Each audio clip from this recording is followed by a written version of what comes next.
My older sister said, "You're the reason Mom and Dad got divorced. They fought about you during therapy." I said, "I know." What I did to bring them back together made her realize she was the problem. I, 26 male, sat in that overpriced therapist's office watching my sister Natalie, 31, finally play her trump card.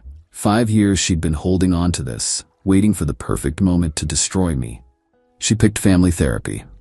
"The truth is," Natalie said, tears perfectly timed, "Connor's the reason our parents got divorced. They fought about him constantly. His behavior, his problems, the stress of dealing with him. He tore our family apart." Dr. Martinez turned to me, professional concern on her face. Mom shifted uncomfortably in her chair. Dad stared at his hands. I looked Natalie straight in the eye. "I know." The room went silent. Natalie's mouth opened and closed like a fish. She'd expected denial, anger, guilt, not acceptance. "You know?" Dr. Martinez prompted. "Yeah. I was 17 when they separated, not deaf. Heard plenty of arguments with my name in them." Natalie recovered quickly. "Then you admit it. You destroyed our family." "I admit they fought about me. There's a difference." But Natalie smelled blood. She'd been the golden child, valedictorian, pre-med, engaged to a surgeon. I was the screw-up who barely graduated, worked IT support, lived in a studio apartment. This was her moment to officially crown herself the good one. What she didn't know was that I'd spent 5 years figuring out what really happened. And why. See, our parents' divorce was weird. They never remarried, still spent holidays together. Dad kept Mom as his emergency contact. Mom still wore her wedding ring on a chain. They lived 10 minutes apart and had dinner every Sunday. For a couple who supposedly divorced over their problem child, they sure seemed friendly. The therapy session ended with Natalie feeling victorious. She'd exposed me as the family destroyer. Mom and Dad said nothing, just exchanged looks I couldn't read. In the parking lot, Natalie cornered me. "Finally," she hissed. "Finally everyone knows what you did. What I did at 17 that was so terrible our parents divorced. Don't play dumb. The arrests, the drugs, the..." "What arrests? What drugs?" she faltered. The incidents. Name one." She couldn't because there weren't any. I was a quiet kid who played too many video games and got B's instead of A's. My biggest rebellion was skipping prom to play World of Warcraft. But Natalie had built this narrative for years. The bad seed who ruined everything. It justified why she got the college fund, the car, the down payment for her house, why I got community college and student loans. "You're toxic," she spat. "That's why I told Marcus not to hire you." Marcus, her fiancé, who ran an IT company where I'd applied 6 months ago, made it to final interviews, then radio silence. "You sabotaged my job?"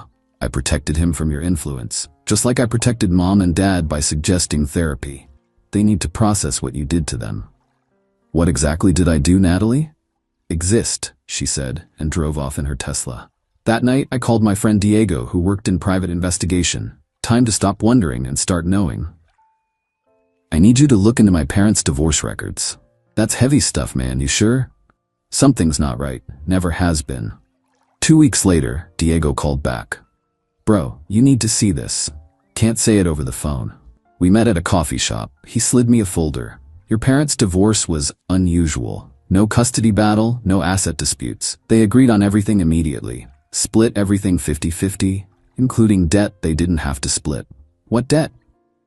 "Medical debt. Almost $200K, incurred 2 years before the divorce." "Medical debt? Nobody was sick." Keep reading.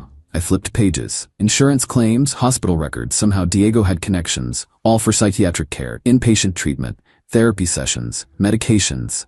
None of it was for me. It was all for Natalie.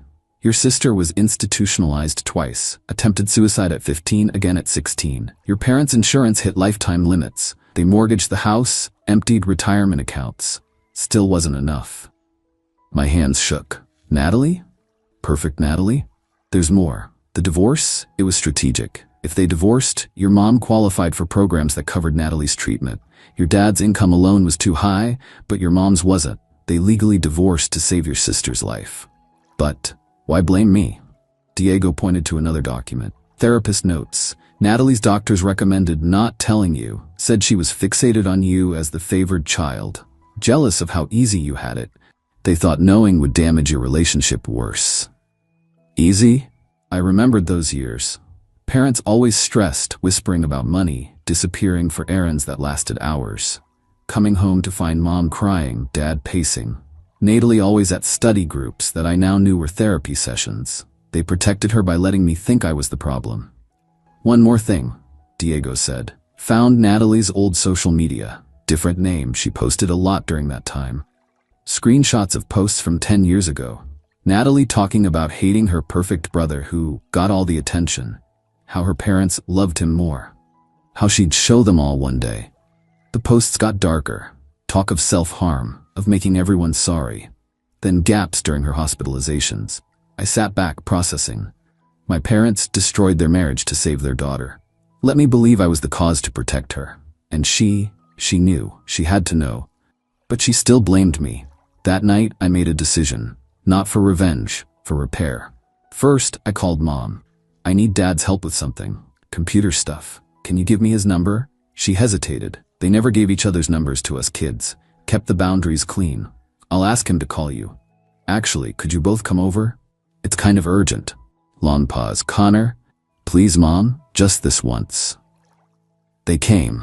First time I'd seen them together outside of therapy or holidays in 5 years. Sat on opposite ends of my small couch like teenagers on a first date. I found something at work, I lied. Security breach. Need to document everything before Monday. Could take all weekend. I know you both have IT experience. Dad perked up. He'd taught me computers before the divorce. Mom had worked tech support before becoming a teacher. What kind of breach? Dad asked. I spun a story about ransomware, encrypted files, recovery protocols. Made it sound urgent but manageable. They started talking tech, forgetting to be awkward. I ordered pizza, kept them focused on the problem. Hours passed. They worked together like a team, finishing each other's sentences. Mom laughed at Dad's ancient programming jokes. Dad smiled when Mom did her thinking face. By 2 a.m., they'd solved my fictional crisis. Also emptied 2 bottles of wine and were sitting closer on the couch. We make a good team, Dad said softly. Always did, Mom replied. I excused myself to the bathroom, left them talking. When I came back, Mom was crying. I miss this, she was saying. Miss us. The papers don't change anything, Dad said. Never did. They left together, Dad driving Mom's car because of the wine. Small victory, but Natalie found out. Of course she did. What are you doing? She cornered me at my apartment. Mom said you had them both over. Together. Computer emergency. Bullshit. You're manipulating them. Like you manipulated me out of a job? She flinched. That's different. I was protecting. Your narrative. I know about the medical debt, Natalie. Her face went white. You don't know anything. I know they divorced so Mom could get assistance for your treatment. Know they gutted their retirement to pay for your care. Know they let me think I was the problem because your doctors said it would help you. Shut up. I know about the posts. The ones where you said you hated me, where you planned to. Shut up. She was shaking. Not with sadness, with rage. They weren't supposed to tell you, ever. That was the deal. They didn't tell me. I found out myself, just like I found out you've been sabotaging me for years. The job with Marcus, the apartment reference who never received my application, the family functions you forgot to invite me to. Each word hit like a slap. She backed toward the door. You ruined everything, she whispered, just by being normal, by being easy, by not needing anything. I needed parents who weren't exhausted from hiding your illness. I needed a sister who didn't hate me for existing. I needed to not feel guilty for something I didn't do. Poor Connor, always the victim. No, not anymore. I'm done being your scapegoat. She left, slamming the door. 20 minutes later, my phone exploded. Natalie had sent a family-wide email. Subject, Connor's manipulation. Detailed how I was trying to reconcile our parents against their wishes. How I was reopening old wounds, how I'd violated her privacy by investigating the divorce, demanded everyone cut contact until I got help.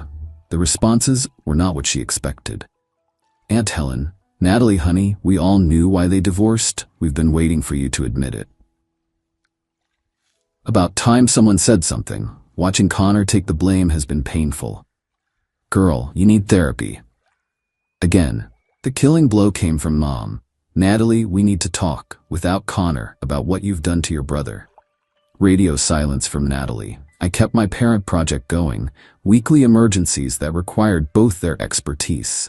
Gradually, they started meeting without me, coffee to discuss my problems, dinner to plan how to help me. 3 months later, Dad moved back in. Didn't remarry, that would mess with Mom's insurance. But they were together. Natalie spiraled, started posting on Facebook about toxic families, narcissistic siblings, gaslighting. Her engagement to Marcus ended when he found out about the job sabotage. She'd done it to others too, apparently. Anyone she saw as competition. The final confrontation came at Thanksgiving. First one with both parents hosting together in years. Natalie showed up uninvited, drunk. "You destroyed my life," she slurred at me. "Everything was perfect before you fixed things. Your life was built on everyone else's misery," I said. "I just stopped playing along." She threw wine in my face. Mom stepped between us. "Enough," Mom said. "Connor, go clean up. Natalie, we're calling you an Uber." "You're choosing him?" "We're choosing honesty," Dad said. Finally. Natalie laughed bitterly. "Honesty? You want honesty? I lied about being better, never took the meds, never did the work, just got better at hiding it, and you all bought it because you wanted to." "We know," Mom said quietly. "We've known for years. We just hoped. So you sacrificed Connor instead?"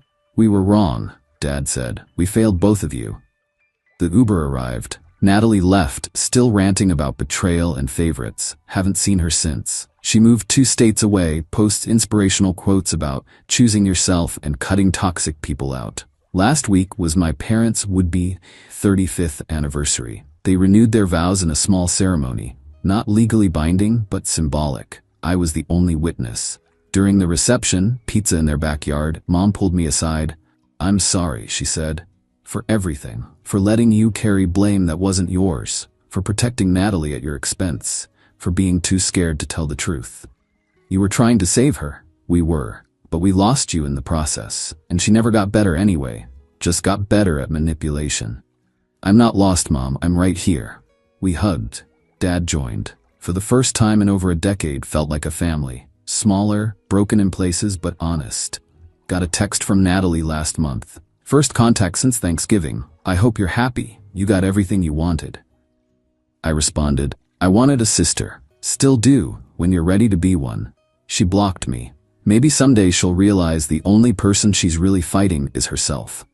That the narrative she built to protect her ego ended up destroying her life. That being the good one means nothing if it requires everyone else to be miserable. Or maybe not. Some people prefer their lies to reality. But I've got my parents back. Got truth instead of guilt. Got a future that's mine to build, not hers to sabotage. Turns out I wasn't the reason they divorced. I was the reason they finally found their way back. And Natalie? She's still out there somewhere, telling anyone who'll listen that she's the victim. Creating new narratives for new audiences. But the truth has a way of surfacing, even when you bury it under 5 years of lies and a Tesla's worth of entitlement. I know, she knows I know, and now everyone else knows too. That's enough.